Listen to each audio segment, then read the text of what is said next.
안녕하세요. 사연에 빠지다의 DJ 민영입니다. 오늘도 첫 번째 사연 시작하기 전에 구독과 좋아요 버튼 눌러주시고요. 그럼 오늘의 사연도 함께 시작해 볼게요. 안녕하세요. 저는 이제 막 마흔이 된 유부녀입니다. 제 남편이 저더러 제일 큰 장점이 해맑음이라고 할 정도로 제 성격은 긍정적이고 밝은 편이에요. 지금까지 살면서 누구한테 싫은 소리 한 번 한 적 없이 살아왔다고 해도 과언이 아닐 정도로 평화롭게 살아왔습니다. 그런데 제가 아무리 긍정적이고 평화롭게 살아보려고 노력해도 주변에서 도와주지 않으면 아무 소용이 없더군요. 저희 시댁 식구들이 그랬어요. 제가 아무리 잘해보려고 노력해도 받아주지를 않았습니다. 저와 남편은 운명적으로 만났어요. 제가 반년 동안 유럽 배낭여행을 갔었는데 그때 프랑스 파리에서 에펠탑이 보이는 와인바에서 와인을 먹다 남편을 만났습니다. 물론 유럽에 한국 관광객이야 많죠. 하지만 유럽에서 아는 사람을 만날 확률은 그렇게 높지 않잖아요. 저와 남편은 고등학교 때 같은 영어학원을 다녔던 친구예요.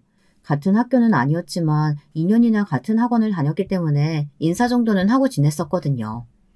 그런 친구를 몇 년 만에 한국도 아닌 그 먼 프랑스에서 다시 만난 거죠. 저희는 너무 신기해서 그날 함께 에펠탑을 보며 와인을 마셨습니다. 만나지 못한 시간 동안 서로 어떻게 살아왔는지 이야기하다 보니 밤새 이야기를 했습니다. 그날 저희 둘은 서로에게 반해 한국에 돌아와 연애를 시작했어요. 시작이 운명적이어서 그랬는지 저와 남편은 연애하는 내내 정말 애틋하고 로맨틱하게 연애했습니다. 서로를 존중하고 간섭하지 않았어요. 그렇게 5년 넘게 연애했는데도 단 한 번도 싸운 적이 없었습니다. 저희는 그렇게 탄탄대로로 결혼까지 할 줄 알았어요. 문제는 그때부터였어요. 주변에서 다들 결혼은 현실이라고 했지만 저는 믿지 않았습니다.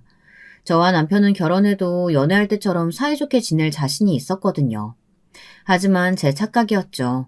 결혼 생활이라는 게 저희 둘만 잘한다고 되는 게 아니더군요. 시댁은 저희 친정과 너무나도 달랐어요. 저는 여유롭게 자랐습니다. 저희 부모님은 굉장히 자유로운 분들이셨어요. 공부든 뭐든 잘하지 못해도 착하고 바르게 자라기만 하면 된다고 하셨죠. 덕분에 저는 학창시절 내내 정말 밝게 뛰어놀기만 하느라 공부는 안중에도 없었습니다. 대학도 가질 않았어요. 하지만 시댁은 전혀 달랐습니다. 남편이 삼형제 중 장남이었는데 시부모님은 자식들끼리 경쟁을 부추기는 분들이었어요. 잘하는 자식을 더 밀어주고 못하는 자식은 구박을 해서라도 자신들의 기준에 맞추려고 했어요. 남편은 타고난 머리가 좋은 사람이라 학창시절부터 공부를 잘했어요. 고등학교 때 같은 영어학원에 다닐 때 남편 이름이 벽에 붙어있는 걸 봤습니다.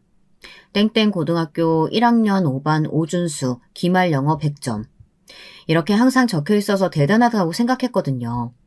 남편은 대학도 이름만 대면 누구나 아는 명문대를 나와 회계사 시험에도 당당히 합격해 현재 회계사예요. 남편은 언제나 시부모님의 자랑이었습니다. 덕분에 시동생들은 항상 비교에 시달렸나 봐요. 형은 영어학원만 다니고도 만점을 놓친 적이 없는데 너네는 학원에 개인과외까지 붙여줘도 성적이 오를 생각을 안 하니? 이래서 서울에 4년제에 들어가겠어? 엄마가 미국 이모네 갈 때마다 우린 빼놓고 매일 형만 데려갔잖아요. 형은 미리 조기교육해서 당연히 잘하는 거지. 그러게 우리도 미리 어릴 때 미국에서 조기교육하고 왔으면 지금 이렇게 고생 안 해도 될 텐데. 어이씨구, 미국 비행기표가 얼만데 우리 집 형편에 온 식구가 어떻게 나가? 머리 좋은 우리 장남이 가는 게 낫지. 어쨌든 괜한 핑계 대지 말고 빨리 들어가서 공부나 해. 다음 시험도 이따위로 보면 둘 다 용돈 20% 삭감이니까 그런 줄 알아. 아, 그런 게 어딨어요. 형은 이번에 또 용돈 올려줘 놓고 자꾸 돈 가지고 치사하게 이럴 거예요. 억울하면 너희도 성적 올려. 그러면 알아서 올려줄 테니까. 시부모님은 자식이 셋이나 있어서였는지 모두에게 공평하지 못했습니다. 조금이나마 가능성이 더 있는 남편에게 기대를 많이 하신 것 같아요. 시부모님은 아들 셋을 훌륭하게 키우기 위해 부단히도 노력하셨습니다. 시부모님은 두 분 다 공무원이셨어요. 두 분이 평생 공무원으로 사시면서 느낀 바는 타고난 재력이 없는 평범한 사람들은 남들 사는 만큼 살아서는 절대 성공할 수 없다고 생각하셨죠. 형편이 넉넉하지 않으면 남들보다 더 일찍 일어나 성실하게 공부하고 일해야 남들 사는 만큼 평범하게라도 살 수 있다고 하셨대요. 그래서 성적이나 대학, 직장, 결혼 같은 것들에 집착을 하셨어요. 공부를 잘해야 좋은 대학에 가고 좋은 대학을 나와야 좋은 직장에 들어가서 능력 있는 여자를 만난다는 말을 귀에 못 박히게 들었답니다. 남편은 워낙 모범생이라 항상 부모님이 시키는 대로 하며 살기는 했지만 그런 부모님이 굉장히 답답해서 힘들었답니다. 그래서 하루라도 빨리 결혼해 자신의 가정을 만들고 싶었대요. 부모님이 만든 가정과는 전혀 다른 가정을 만들고 싶어서 저와 결혼한 거예요. 저처럼 자유로운 사람과 결혼해 살다 보면 자신이 생각하는 안정적이고 따뜻한 가정을 만들 수 있을 것 같아서요. 그런데 그 또한 쉽지 않았습니다. 제가 사실 고졸이라는 사실을 시부모님께서 아시자마자 결혼을 반대하셨어요. 저는 예상하지 못한 일이었지만 남편은 예상하고 있었더라고요. 제가 대학에 나오지 않아 시부모님께서 마음에 들어하지 않는다고 하셨을 때 남편은 별로 당황하지 않더라고요.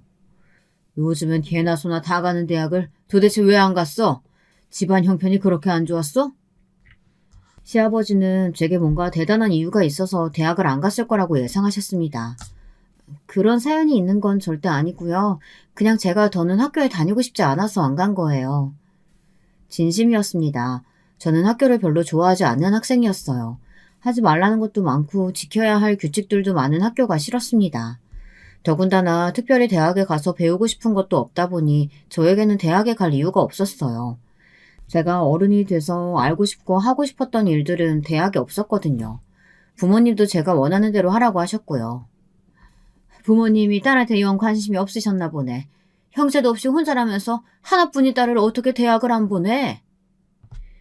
시어머니는 저희 부모님을 만나기도 전에 마음대로 자식에게 관심이 없는 분들로 만드셨습니다.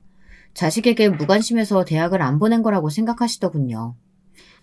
부모님 두 분 다 한국 교육 시스템이 무조건 옳다고 생각하시는 분들은 아니어서요. 남들 다 간다고 따라서 가는 건 아니라고 하셨어요. 제가 한국에 살면서 지금까지 대학을 왜 안 갔냐는 말을 100번도 넘게 들었을 거예요. 언제부턴가 우리나라 사람들은 대학을 마치 의무교육인 것처럼 생각하는 것 같더군요. 그러다 보니 저는 이제 기계처럼 누르면 바로 답이 나왔어요. 제가 가기 싫어서 안 갔다고 말하면 대부분 더는 묻지 않았는데 시부모님은 좀 다르더군요. 시부모님은 제가 대학을 나오지 않았다는 게 굉장히 마음에 안 드시는 것 같았어요. 결혼을 반대하실 정도로요. 실제로 시부모님은 처음에 결혼을 반대하셨습니다. 나중에는 결국 허락하시긴 했지만 결혼 이후에도 같은 문제로 계속 이야기하실 정도로 중요하게 생각하기는 하셨어요. 거기서 끝이 아닙니다. 시부모님뿐만이 아니라 다른 시댁 가족들도 비슷했어요. 남편이 장남이긴 하지만 시동생 둘이 저희보다 더 먼저 결혼했어요. 그래서 저는 결혼하자마자 동서가 이미 둘이나 있었습니다. 말씀드렸죠. 시부모님은 자식도 비교하며 차별하는 분들이라고요. 그래서 그런지 동서들 텃세가 대단했어요. 결혼식 날짜를 잡고 처음으로 시댁에 놀러가 식구들과 다 같이 모여 식사를 했는데 잠깐 제가 화장실을 다녀오는 사이 동서 둘이 주방에 앉아 제 이야기를 하고 있더군요. 어머님 아버님이 아주 장남이라면 꿈뻑 죽고 자랑만 하시길래 얼마나 대단한 며느리 보시려나 했더니만 고졸의 백화점 판매원이 뭐야. 나 참 진짜 어이가 없어서. 그러니까요. 매일 우리한테 당신들 아들들보다 안 좋은 대학 나왔다고 맨날 구박하시면서 어떻게 고졸 며느리를 다 볼 생각을 하셨대요? 시부모님이 아들과 며느리 가지고도 별의별 소리를 다 하셨는지 동서들 불만이 이만저만이 아니더군요. 혹시 임신이라도 한 거 아닐까? 그게 아니고서야 우리 시부모님 같은 분들이 어떻게 저런 며느리를 보냐고. 그러게요.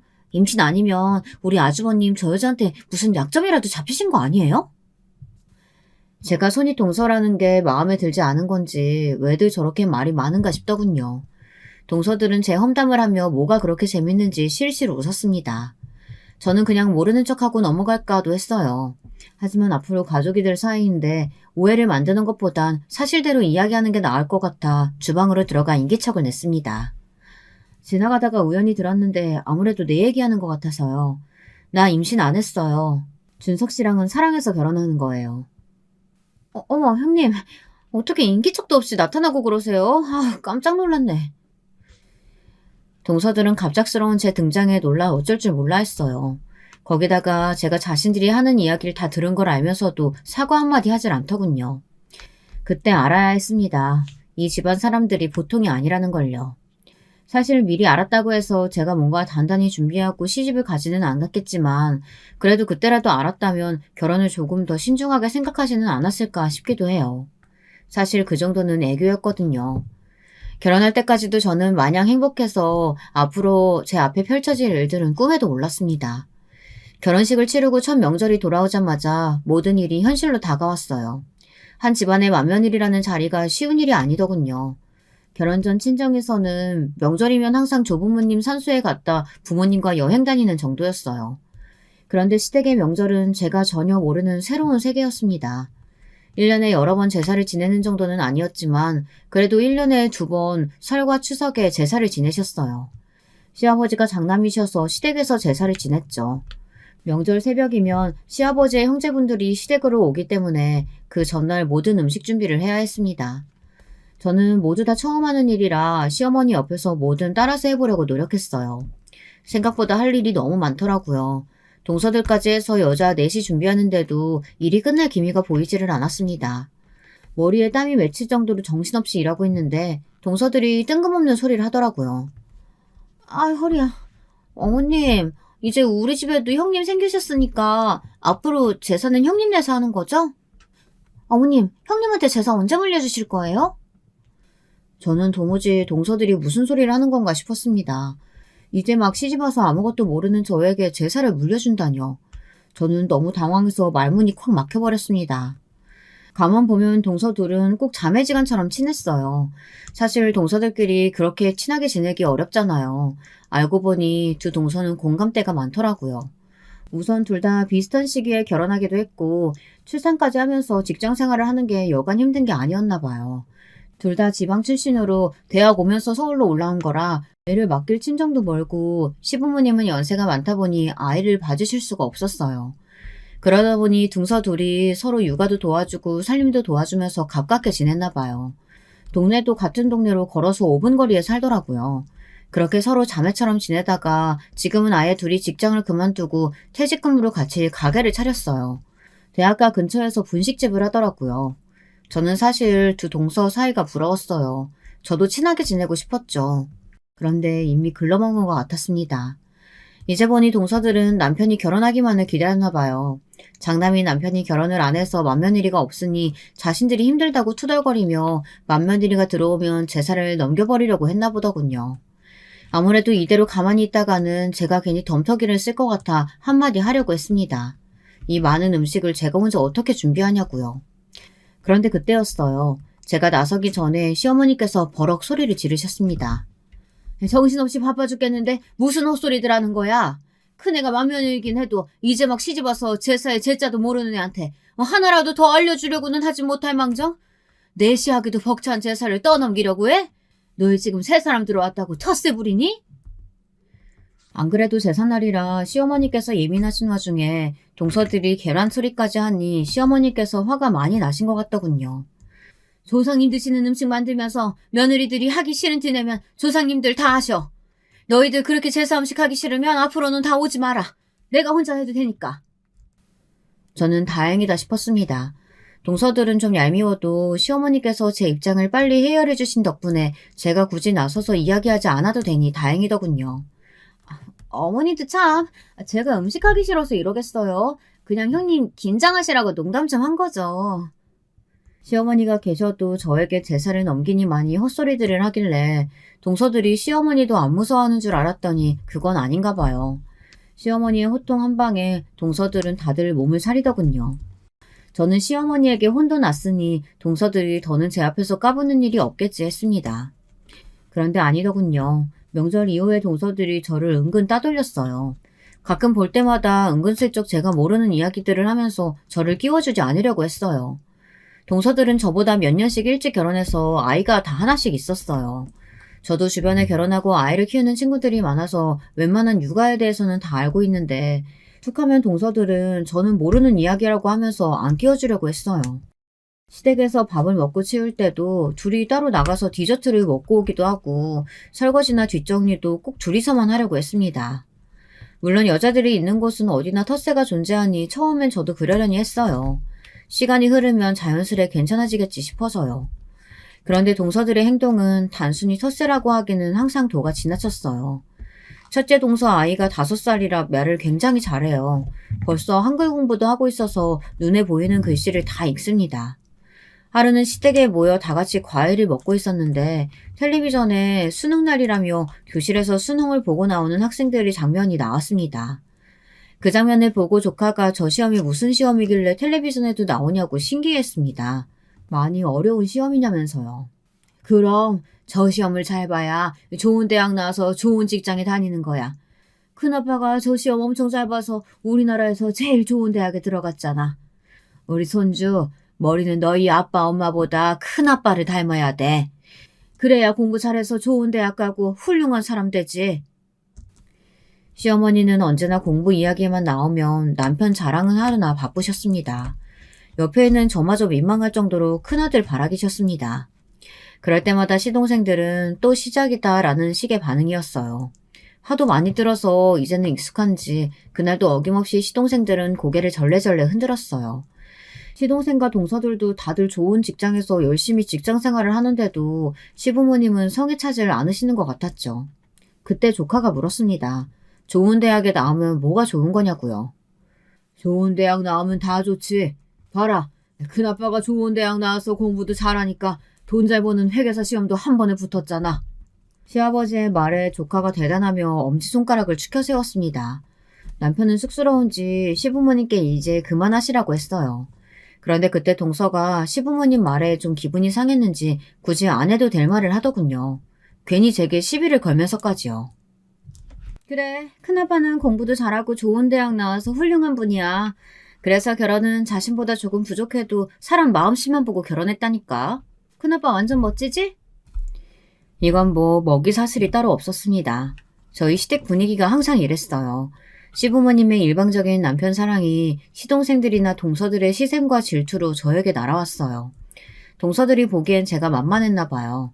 시댁에서 왕자님이나 다름없는 남편 때문에 받은 스트레스를 다 저에게 푸는 것 같더군요. 제가 이런 이야기를 남편에게 하면 자신이 시부모님께 이야기하겠다고 했지만 사실 소용없었어요. 시부모님의 마음속에 1등은 언제나 남편이었으니까요. 한 번은 그런 적도 있었어요. 연휴 때 시아버지께서 갑자기 허리가 부러지셔서 응급실에 가셨습니다. 워낙 심각한 환자가 많은 응급실이다 보니 시아버지는 응급조치만 받고 계속 기다리셔야 했어요. 그때 시아버지의 연락을 받고 남편이 곧바로 수술이 가능한 병원에 모시고 갔습니다.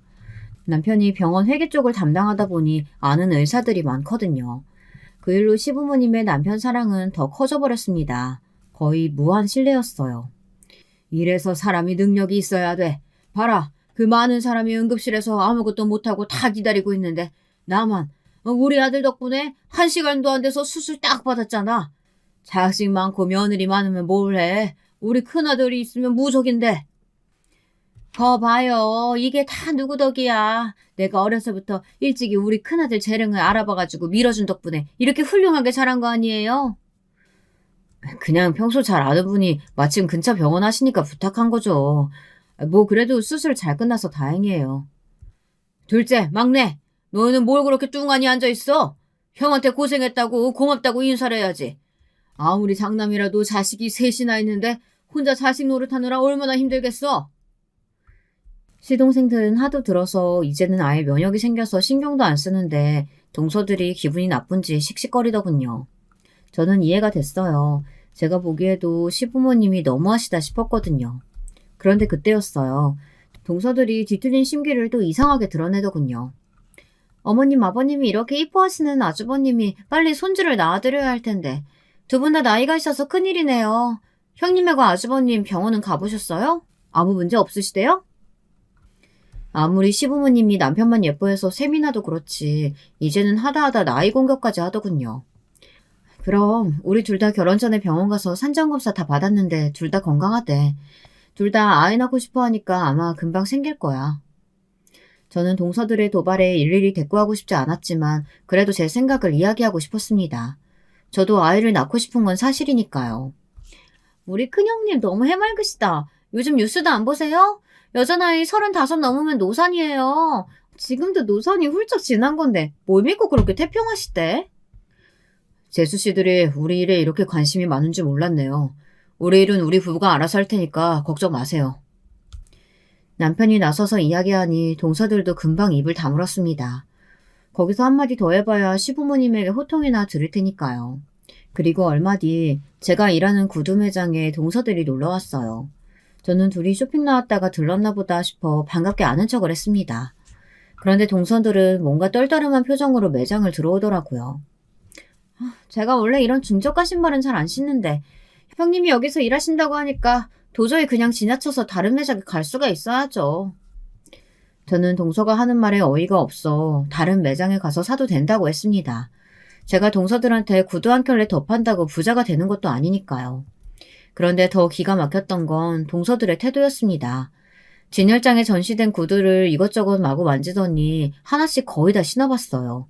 그러더니만 저더러 10켤레 정도나 되는 구두의 사이즈를 가져다 달라고 하더군요. 저는 동서들의 행동에 기분이 상했지만 애써 손님이라고 생각하고 대했습니다. 저도 10년 넘게 서비스직을 하면서 별의별 손님을 다 상대했으니까요. 동서들이 말한 구두를 다 찾아다가 주었는데 버젓이 발을 내밀더군요. 저더러 신겨달라는 거였습니다. 제가 허리가 안 좋아서 잘 못 구부려요. 형님이 전문가니까 좀 알아서 신겨주세요. 동서들은 둘 다 소파에 앉아서 수다를 떨며 발만 내밀었습니다. 저더러 다 신겨달라는 거였어요. 다른 매장은 커피도 주고 쿠키도 주고 하던데 형님네는 중저가라 그런 서비스도 없나 봐요.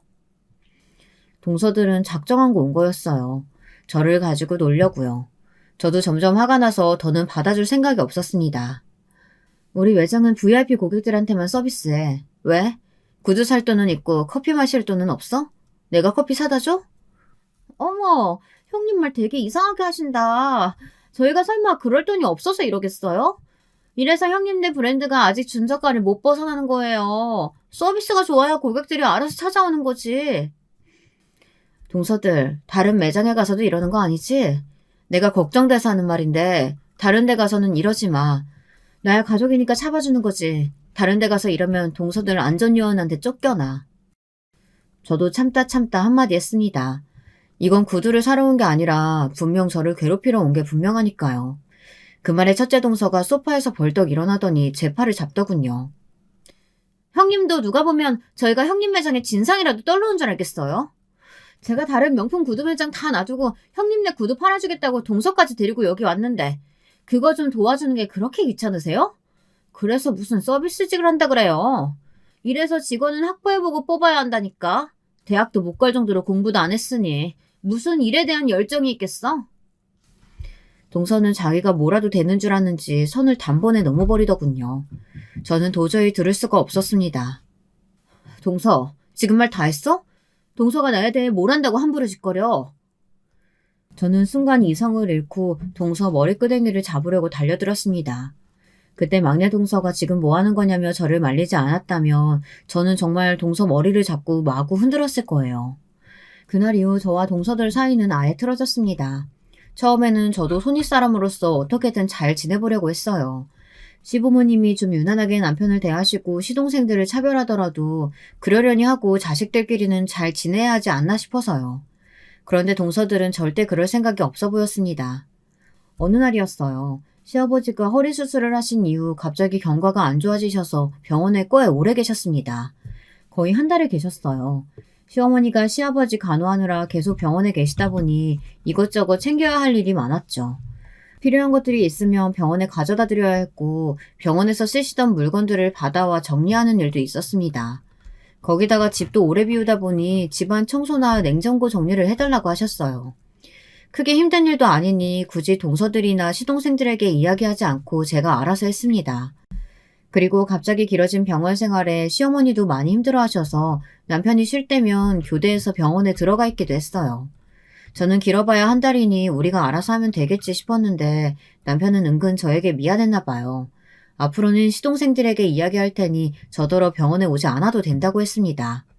각자 다 일로 바쁜데 형제들끼리 알아서 하겠다고요. 저는 괜찮다고 했지만 남편은 자신이 아무리 장남이라고 해도 무조건 저희가 알아서 해야 할 일은 아닌 것 같다고 했습니다. 자식이 셋이나 있는데 번갈아 가면서 할 수도 있는 거라고요. 듣고 보니 저도 남편 말이 맞는 것 같았습니다. 일이 어렵고 귀찮아서가 아니라 시부모님 연세도 이제 있으시니 이런 일이 계속 있을 거예요. 이제 시작이겠죠.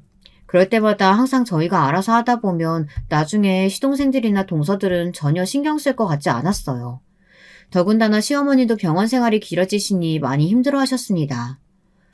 이러다가 내가 먼저 병이나 죽겠어. 덩치도 산만한 남자가 허리를 못 쓰니 옆에서 연신 안고 부축해야 해가지고 내 어깨가 아작날 지경이야. 아들이 셋이나 있으면 뭐라니. 이 늙은이가 다 해야 되니. 어머니, 그래서 제가 간병인 쓰자고 했잖아요. 지금이라도 제가 간병인 알아볼게요. 으이그, 너희 아버지가 간병인은 죽어도 싫다잖아. 제가 주말에는 교대하러 올게요. 그때까지 밥 잘 챙겨 드세요. 아니다. 내가 힘들어서 괜히 우리 장남한테 괜한 소리를 했네. 다들 먹고 사느라 바쁜데 나 신경 쓰지 말어. 내가 알아서 할게. 남편은 이래저래 신경 쓸 일이 많았어요. 시어머니도 힘든 일이 있을 때마다 남편을 많이 의지하셨으니까요. 그런데 남편이 주말에 회사에 급한 일이 생겨 한 주만 시동생에게 부탁했습니다. 시어머니께서 병원 생활을 너무 힘들어 하시니 이번 주말만이라도 좀 들어가 줄 수 없겠냐고요. 그런데 시동생은 자기가 거길 왜 들어가냐는 투였습니다. 내가 거길 어떻게 들어가? 형은 애가 없어서 모르나 본데 애들은 아빠 쉬는 날만 기다리고 있어. 같이 놀려고. 난 주말에 애 봐야 돼서 안 되니까 막내한테 물어봐. 그때 남편과 시동생이 통화하는데 옆에 있던 동서가 시동생 핸드폰을 빼앗았답니다. 막내도 이제 막 애가 돌진하는데 똑같죠. 아주버님은 애도 없으시면서 그냥 좀 하면 되지. 그거 꼴랑 이틀 병원에 들어가는 게 뭐라고 동생들한테 떠넘기세요. 재수씨, 떠넘긴다고요? 부모님 모시는 일을 장난만 하라는 법이 있는 것도 아니고 제가 이번 주에 중요한 미팅이 잡혀서 그런 건데 자식으로서 다 같이 좀 도와주면 안 돼요? 재수씨 말처럼 그거 꼴랑 이틀 별것도 아닌데. 남편은 처음으로 동서에게 언성을 높였습니다. 지금까지 동서들이 시부모님 앞에서나 제 앞에서 건방지게 굴 때도 남편이 몰라서 참고 있었던 게 아닙니다. 사실은 벼르고만 있었어요. 시부모님이 워낙 남편을 편애하는 걸 남편도 잘 알기 때문에 시동생들이나 동서들 입장에서 서운할 수도 있겠다 싶어 참았대요. 하지만 그날 보니 시동생이고 동서고 자식으로서의 기본 도리를 전혀 모르는 것 같아 제대로 알려줘야겠다 싶었답니다. 시아버지가 병원에서 퇴원하자마자 남편은 저희 집으로 형제들을 다 불러놓고 식사를 하며 지금까지 하고 싶었던 말을 다 했습니다. 아무리 다들 일이 많고 바빠도 아버지가 편찮으셔서 병원에 입원해 있으면 자식된 도리로 걱정하고 들여다보는 게 당연한 일이지 말 같지도 않은 핑계를 갖다 붙이면서 모르는 척 시치미를 떼면 되겠느냐고요. 그러자 큰 동서가 또 나섰어요. 아주버님, 저번부터 자꾸 말씀 이상하게 하시네요. 같은 자식이라도 부모에게 받은 대우가 다른데 어떻게 똑같이 부모에게 잘할 수가 있겠어요. 그리고 그거 한 달 부모님께 신경 좀 쓰셨다고 되게 생색내시네요. 동서, 아무리 기분이 상해도 시아주머님한테 생색이라니. 동서야말로 저번부터 왜 자꾸 말을 그런 식으로 해? 그럼 집안일은 다 장남이 알아서 하는 거고 다른 자식들은 나 몰라라 해도 된다는 거야? 용수님은 우리 집안에 시집 온 지 얼마나 됐다고 나서세요. 제 아내랑 막내 대수씨가 형수보다 결혼한 지 다 오래됐어요. 형수보다 우리 집 일은 더 잘한다고요. 너 지금 형수한테 무슨 말버릇이야? 당장 사과 안 해? 오랜만에 같이 식사하고 기분 좋게 이런저런 이야기를 나누며 시부모님 일도 상의하려고 한 건데 분위기는 삽시간에 나빠졌습니다. 시동생들과 동서들끼리 작정하고 편을 먹고 저와 남편을 못 잡아먹어 안달이더군요. 저와 동서들 사이도 문제였지만 아무래도 남편과 시동생들 사이도 오래 묵은 감정들이 쌓여서인지 말이 잘 통하지 않았습니다. 어릴 때부터 여러모로 뛰어난 남편이 부모님의 지원을 많이 받기도 했지만 성인이 돼서도 그랬나 봐요. 시동생들은 시부모님이 원하시던 대학에 들어가지 못했다는 이유로 등록금도 1학년 때까지만 지원해 주시고 그 다음 해부터는 알아서 하라고 하셨대요. 아무리 내가 부모라도 이름도 처음 들어보는 대학에 등록금까지 다 내줘야겠냐? 그래도 자식이니 내가 1학년까지는 어떻게든 도와주겠는데 2학년 때부터든 대출을 받든 아르바이트를 해서 네가 알아서 해라. 등록금을 못 내줄 정도로 집안 사정이 힘들었던 것도 아닌데 명문대가 아니라는 이유로 시부모님은 시동생들 등록금까지 내주지 않으셨답니다. 더군다나 당시에 남편이 회계사 시험 준비를 시작하던 시점이었는데 시부모님은 남편이 말하지 않아도 알아서 시험 준비를 하라며 고시험비와 학원비를 선뜻 내주셨대요. 시동생들은 등록비 벌겠다고 하루에 2탕, 3탕 아르바이트를 다니는데 말이죠. 그뿐만이 아니에요. 결혼할 때도 말들이 많았습니다. 시부모님께서 현재 사시는 집 말고 작은 아파트가 하나 더 있으세요. 시동생들은 당연히 자신들이 결혼할 때 누구에게라도 주실 줄 알았는데 시동생 둘이 결혼할 때까지 아무에게도 그 아파트를 준다는 소리를 안 하신 거예요. 시동생들은 다 작은 빌라 전세부터 시작했거든요. 그러다 보니 저와 남편이 결혼할 때 시동생들은 신혼집 문제로 굉장히 예민했습니다. 평소 시부모님의 행동으로 보면 당연히 남편에게 아파트를 주실 게 뻔했으니까요. 시동생들은 저희가 있는 앞에서도 대놓고 말했어요. 설마 우리 아파트 형 주려는 거 아니죠? 나랑 둘째 형이랑 둘 다 결혼하고 애까지 있는데도 전세 사는데 형만 아파트 주면 나 진짜 가만히 안 있을 거예요. 이 녀석 말하는 것 좀 봐. 네가 가만히 안 있으면 어떻게 할 건데? 부모한테 따지기라도 하겠다는 거야? 시동생 말에 시어머니는 괘씸해하셨습니다. 어떻게 하긴 앞으로 자식 노릇은 형한테만 하라고 할 거야. 나랑 둘째 형은 어머니 아버지 일에 일절 상관 안 할 거라고. 시아버지께서 시동생들에게 쓸데없는 소리 한다며 호통치시는 바람에 막내 시기 어린 투정으로 대충 넘겼지만 저와 남편은 대충 넘길 수가 없었습니다. 왜냐하면 시부모님께서 정말 그 아파트를 저희에게 주실 생각이었거든요. 사실 아들이 셋인데 가장 늦게 결혼한 저희가 시부모님 아파트를 덥석 받는 건 당연히 말도 안 된다고 생각했어요. 그래서 저와 남편은 시부모님께 손을 벌리지 않고 저희 둘이 알아서 신혼집을 구했습니다. 집안에 괜한 분란을 만들고 싶지 않아서요.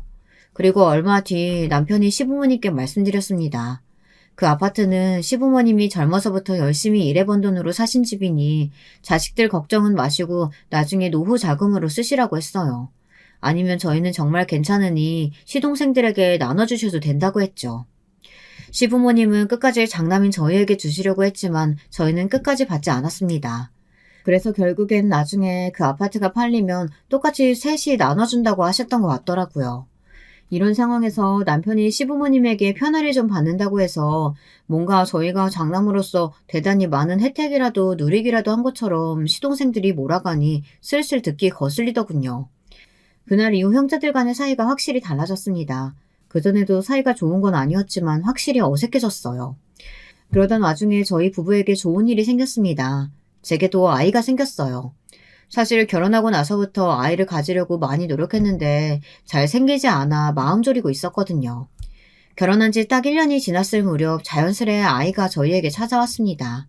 시부모님은 너무도 좋아하셨어요.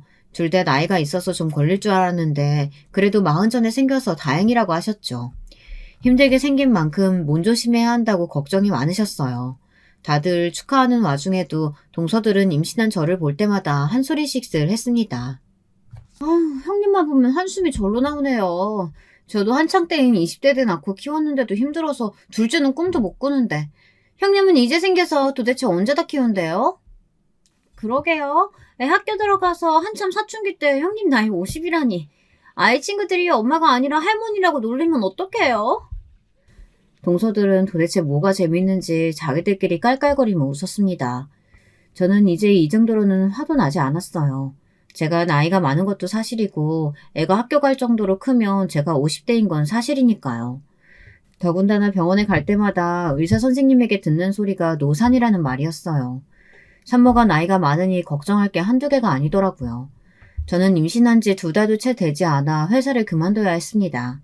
제가 백화점에서 일하다 보니 서서 일하는 시간이 많아요. 저는 매일 하는 일이니 힘든 줄도 모르고 했는데 뱃속 아기는 힘들었나 보더군요. 살짝 하혈해서 병원에 갔더니 유산기가 있다고 당분간 안정을 취해야 한다고 했어요. 20년 가까이 해온 일을 그만두려고 하니 마음이 서운하고 속상했어요. 하지만 제 뱃속에 생긴 아이를 위해서라면 포기해야 했습니다. 저는 일을 그만두고 정말 집에만 있었어요. 지금은 뱃속의 아이를 지키는 일이 가장 중요하니까요. 언제 아이가 커서 배 밖으로 나올까 싶었는데 그래도 시간은 흐르긴 흐르더군요. 저는 아이를 낳고 전보다 훨씬 안정적으로 변했습니다. 남들은 아이를 낳으면 잠도 못 자고 먹지도 못해서 너무 힘들다는데 저는 오히려 아이가 뭐래도 다 이쁘고 온 세상이 다 아름답게만 보이더라고요. 아이와 함께 보내는 시간이 모두 다 좋았습니다. 그래서 20년이나 다니던 직장을 그만뒀다는 사실도 크게 아깝지 않았어요. 아이의 커가는 모습을 하루하루 눈에 담을 수 있다는 것이 저에게는 큰 의미가 있었거든요. 그런데 그런 저의 행복한 시간을 방해하는 사람들이 있었습니다. 바로 동서들이에요. 동서들은 제가 아이를 낳지 않았을 때는 애가 없어서 모르는 거라고 무시하더니만 아이를 낳고 나니 육아에 대해서는 자기들이 선배라며 잘난 척을 하더군요. 하루는 시어머니께서 동서들에게 반찬을 좀 가져다 주라고 하셔서 제가 반찬 배달을 갔습니다. 시어머니가 한 번씩 반찬을 하시면 며느리들에게 와서 가져가라고 연락을 하시는데 동서들이 매번 바쁘다면서 가지러 오질 않나 보더군요. 제가 반찬을 가지러 가면 시어머니께서 큰 동서랑 막내 동서가 한 동네에 사니 운전을 하는 저에게 좀 가져다 주라고 하셨어요. 어머니께서 매번 우리 주려고 힘들게 반찬하시는데 동서들이 바쁘면 남편들이라도 시켜서 좀 가져오라고 해. 내가 매번 가져다 줄 수는 없잖아. 저도 동서들이 예쁘면 반찬 가져다 주는 게 뭐 힘든 일이겠어요. 동서들이 저를 형님 취급도 안 하고 매번 무시하니 저도 잘해주고 싶지가 않았죠. 형님이랑 아주버님은 아주 천생연분이네요. 누가 가져다 달라고 하지도 않았는데 멋대로 가져다 주시곤 생색내는 거 보면. 어머니 반찬 저희는 필요 없어요. 집에서 밥 해먹을 시간도 없이 바쁜데 그 많은 반찬을 어떻게 먹어요? 집에서 편하게 놀고 먹는 형님이나 저희 것까지 다 가져다 드세요. 동서, 지금 나더러 편하게 놀고 먹는다고? 동서도 애 케어 받으면서 나더러 어떻게 그런 말을 해? 웬만해서는 동서들 말에 휘둘리려고 하지 않았는데 막내 동서 말에는 너무 기분이 상해 도저히 가만히 있을 수가 없더군요. 그런데 그때 동서네 집 초인종이 울렸어요. 큰 동서 조카가 어린이집에서 돌아올 시간이 됐는지 버스에서 내려서 1층 초인종을 눌러나 보더군요. 저는 사실 놀랐어요. 이제 7살밖에 안 된 조커가 어린이집 버스에서 내려서 혼자 엘리베이터를 타고 올라오나 보더군요. 저는 화가 나는 것도 잠시 어린 조카가 걱정돼서 동서에게 물었습니다. 아무리 잠깐이라도 위험하게 혼자 올라오라고 해도 돼? 난 걱정돼서 내려가 봐야 할 것 같은데. 제 말에 동서들은 저더러 육아의 육자도 모르면서 아는 척한다며 휘죽거리며 웃었습니다. 동서는 뉴스도 안 봐? 요즘 별의별 사고가 다 있는데 1층에 내려가는 게 어려운 일도 아니고 내려가서 데려오면 되지 그게 뭐 어렵다고 그래. 와, 저는 다음 생에 태어나면 형님으로 태어나겠어요. 형님은 아주버님이 능력자라 결혼하고 애 낳고도 일 안 해도 되니까 그런 태평한 소리가 나오는 거예요. 저희처럼 애 키우랴 돈 벌랴 정신없이 살아봐요. 그런 해맑은 소리가 나오나. 동서는 제가 생각한 것보다 훨씬 개념이 없더군요. 제가 살기 편해서 뭘 모르는 소리를 하는 거라네요. 그러던 어느 날이었어요. 제가 일이 있어서 시댁에 아이를 맡기기로 해 시댁에 들렸습니다. 제가 시댁에 아이 맡기는 일이 처음이다 보니 저는 며칠 전부터 시어머니에게 미리 연락을 해뒀어요. 다행히 시부모님께서 흔쾌히 봐주신다고 해서 저는 가벼운 마음으로 갔습니다. 그런데 생각지도 못한 일이 벌어졌어요. 시댁에 갔더니 웬일로 동서들이 와 있더군요. 시어머니가 그렇게 오라고 해도 시댁에 코빼기도 안 보이던 사람들이 웬일인가 싶었죠. 더군다나 둘 다 가게에 나갔을 시간인데 무슨 일인가 했습니다. 그런데 어쩐지 분위기가 이상했습니다. 시어머니도 평소와 달리 표정이 어두웠어요. 형님, 오늘 어머님한테 애 맡기기로 하셨어요? 막내 동서가 뜬금없이 제게 시댁에 애를 맡기기로 했냐고 쌀쌀맞게 쏘아붙이더군요. 저는 동서 말투에 이미 기분이 상해서 그렇다고 왜 그러냐고 했습니다. 집에서 노는 형님이 무슨 중요한 일이 있다고 애를 맡겨요. 오늘 가게에 단체 손님 있어서 우리 애하고 동서애 맡기려고 했는데 어머님이 형님의 봐주기로 하셨다잖아요. 이제 보니 동서들이 시어머니에게 애를 맡기러 왔는데 시어머님이 우리 애를 봐주신다고 하니 아주 심사가 뒤틀린 거였어요.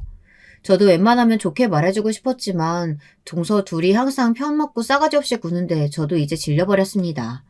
좋게 받아주고 싶지도 않았어요. 단체 손님이 있었으면 미리 애 봐줄 사람을 구했어야지. 나도 오늘은 면접 보러 가야 해서 며칠 전부터 어머니께 부탁드려 놓은 거라 안 돼. 동서들이 다른 데 알아봐. 저는 뒤도 안 돌아보고 나올 생각이었습니다. 시어머니도 상황이 상황인지라 곤란하신 듯 보였지만 제 코가 석자라 어쩔 수 없었어요. 그때였습니다. 원체 싹바가지 없는 거로 대단한 동서가 가만히 있을 리 없었죠. 시댁을 나서려는 제 앞을 가로막더군요. 와, 형님, 정신 차려요. 형님 주제에 저 어린애 놔두고 지금 어딜 간다고요? 면접이요? 어느 회사에서 미쳤다고 고조를 뽑아요.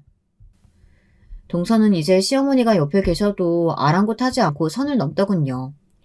형님이 다 늙어서 집에서 혼자 애 키우시더니 아무래도 육아 우울증이라도 오셨나 봐요. 그게 아니면 아주버님 일이 잘 안 풀리시나? 갑자기 무슨 면접을 보겠다고. 왜요? 백화점에서 주부사원이라도 뽑는데요?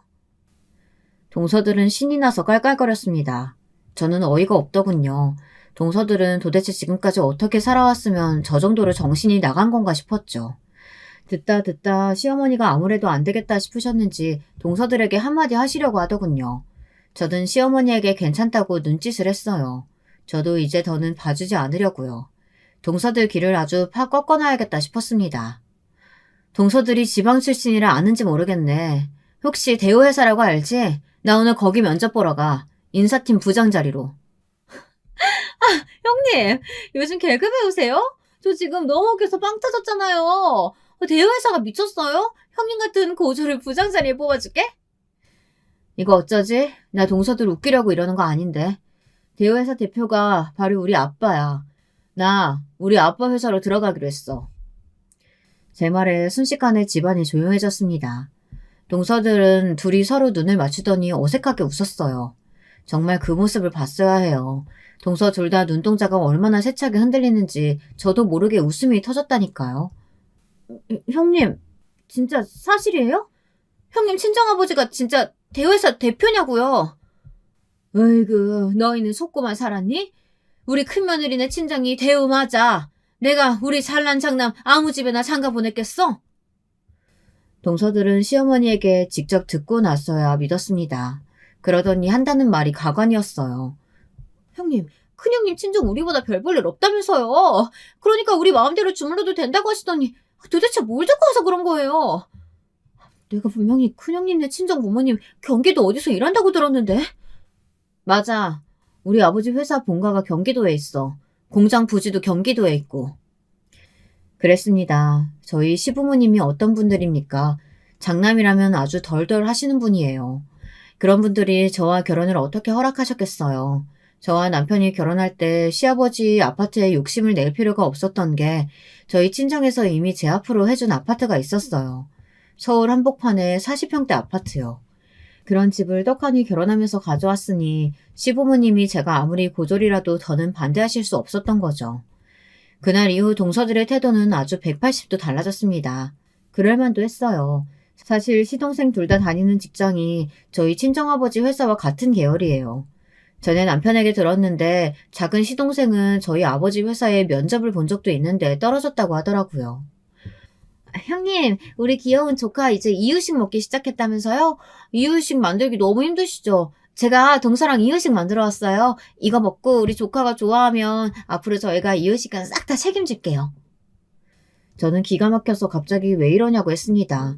사실 그 속을 안 봐도 뻔하니까요. 가족 좋다는 게 뭐예요? 아기랑 둘이 힘드실 텐데 저희가 이 정도는 할 수 있죠. 그래서 말인데요. 우리 신랑 지금 직장 너무 힘들어서 옮기고 싶어 하는데 형님이 자리 좀 알아봐 주실 수 있어요? 얼씨구, 동서 뭐 하는 거야? 찬물도 위아래가 있는 거지. 우리 신랑 먼저 이야기하기로 했잖아. 먹고 사는데 위아래가 어딨어요, 형님. 우리 신랑은 자격증도 엄청 많아요. 거기다가 저희 신랑이 더 젊잖아요. 동서들은 둘 다 제 앞에서 개그를 하려고 작정을 하고 왔는지 둘이 아주 꽁트를 하고 있더군요. 저는 어이가 없어서 고개를 절레절레 저었습니다. 저를 괴롭힐 때는 둘이 아주 죽이 척척 맞더니만 남편 취직자리 앞에서는 어쩜 저렇게 간사한지 모르겠어요. 유야 어찌됐든 그날 이후 저는 너무 편해졌습니다. 제가 아버지에게 시동생들 자리를 좀 부탁해보겠다고 했거든요. 동서들은 정말 제 어깨만 안 주물렀지 얼마나 잘하는지 몰라요. 남편이 동서들이 제게 잘하는 모습을 보고 이럴 줄 알았으면 진작 장인어른 회사를 알려줄 걸 그랬다며 재밌어 하더군요. 시동생들이 저희 아버지 회사에 입사를 해서 저에게 고마워한다고 해도 지금까지 서로 헐뜯으며 미워하며 보낸 시간이 사라지는 건 아니지만 그래도 전보다는 나아지지 않을까 작은 기대를 하고 있습니다. 물론 이유식이나 만들어주고 아양이나 떤다고 해서 동서들이 저에게 버릇없이 군 게 다 용서가 되는 건 아니지만요. 그래도 앞으로 가족들끼리 조금 더 화목해진다면 그거로 만족하려고 합니다. 지금까지 저의 긴긴 이야기 끝까지 들어주셔서 감사해요. 여러분의 가정에도 우여곡절이 있다면 좋은 방향으로 해결되시길 바라겠습니다.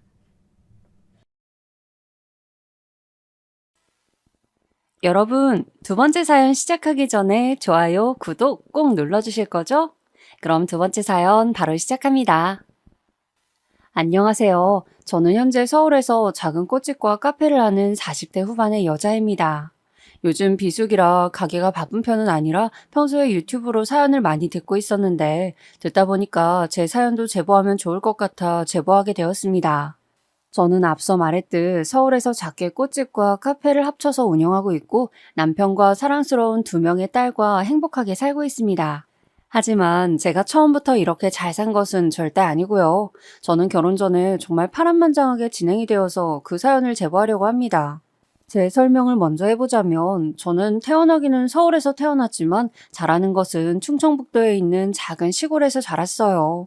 인구가 10만도 되지 않는 작은 군이었고 저는 집에서 늦둥이로 태어났습니다.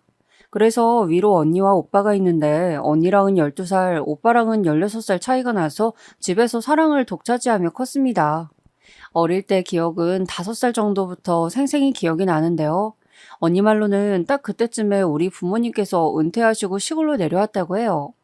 언니 오빠가 학교에서 돌아오면 같이 시냇가에 가서 물놀이도 하고 밭에 가서 배추도 뽑고 복숭아 나무에서 복숭아도 땄던 기억이 아직도 생생합니다. 부모님은 두 분 다 교수였는데 오빠를 낳는 것을 또래에 비해 늦게 낳았다고 하세요. 아무래도 교수여서 연구도 하시고 공부하느라 늦게 낳았다고 하시더라고요. 그러다 보니 제가 세상에 태어났을 때는 이미 두 분 다 은퇴하신 후였고 저를 공기 좋은 시골에서 키우고 싶으셨던 마음과 또 너무 젊었을 때 놀지도 못하고 공부만 하셨던 분들이라 한적한 곳에서 책을 집필하고 싶으셔서 내려오셨다고 들었습니다. 사실 저는 아버지에 대한 기억은 그렇게 큰 편은 아닙니다. 왜냐하면 아버지는 제가 아주 어릴 때 초등학교에 들어간 직후에 병으로 돌아가시게 되었기 때문입니다. 하지만 드문드문 기억의 한 구석에선 아버지가 저를 굉장히 예뻐하셨던 것은 기억이 나네요. 아무튼 언니 오빠는 시골에서 고등학교를 나왔지만 서울로 대학을 갔기 때문에 저는 초등학교를 들어가면서는 엄마와 둘이 살게 되었습니다. 엄마는 참 다정하신 분이고 똑똑하신 분이라 지금도 제가 존경하는 인물인데 학교에 갔다 와서 엄마와 같이 손잡고 개울가에 가거나 산에 가서 도토리를 따고 집에 와서 둘이 식물도감을 봤던 추억들이 정말 좋았습니다. 시골이라 학교에 학생도 별로 없었는데 몇 없는 친구들과 같이 우리 집에서 엄마가 해주신 수제비도 먹고 잠을 같이 자기도 했던 아주 소중한 제 어릴 적 기억들이에요.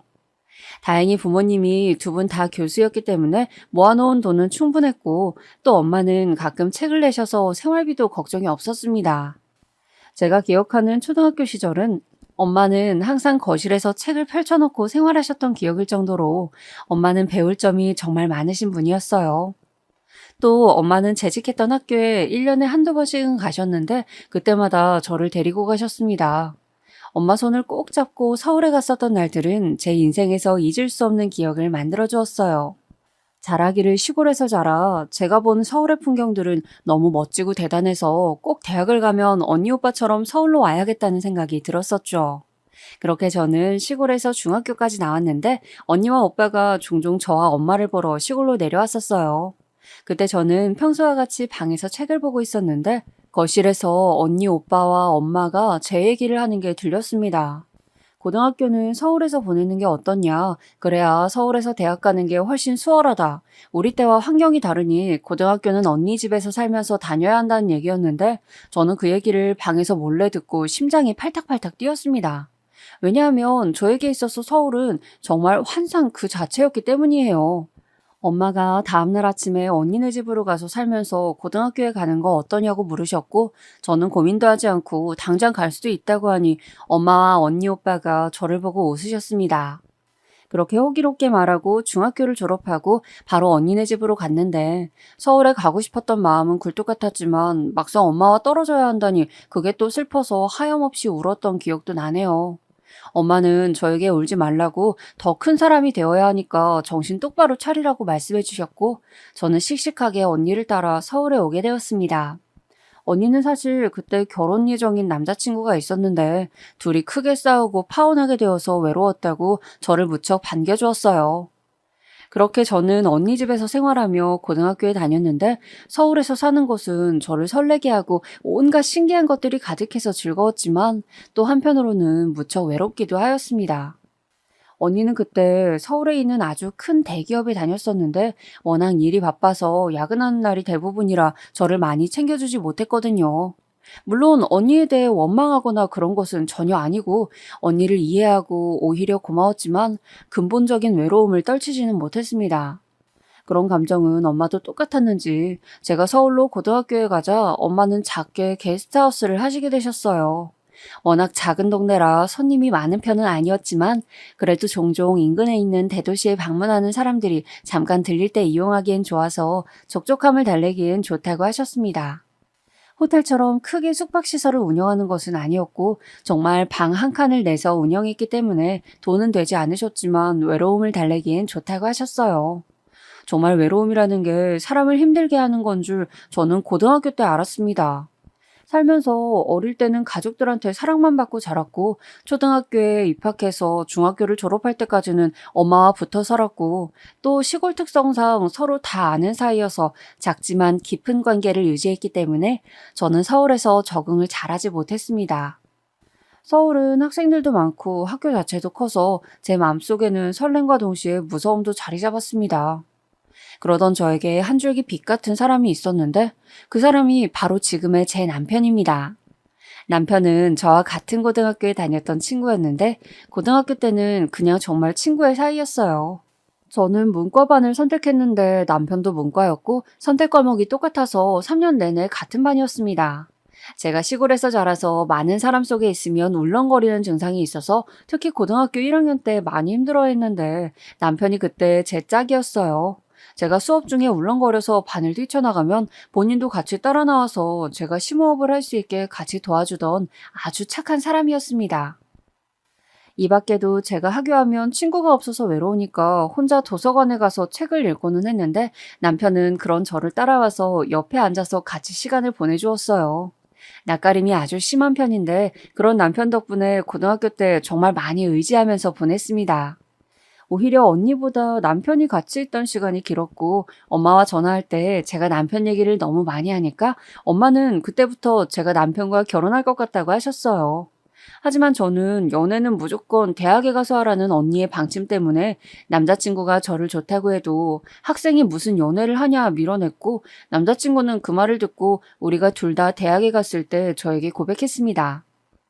여담이지만 고등학교 졸업식 날 엄마가 서울에서 올라오셨는데 남자친구를 보고 저에게 저놈 잘생기고 착하다며 꼭 잡으라고 말씀하셨던 게 아직도 기억이 나네요.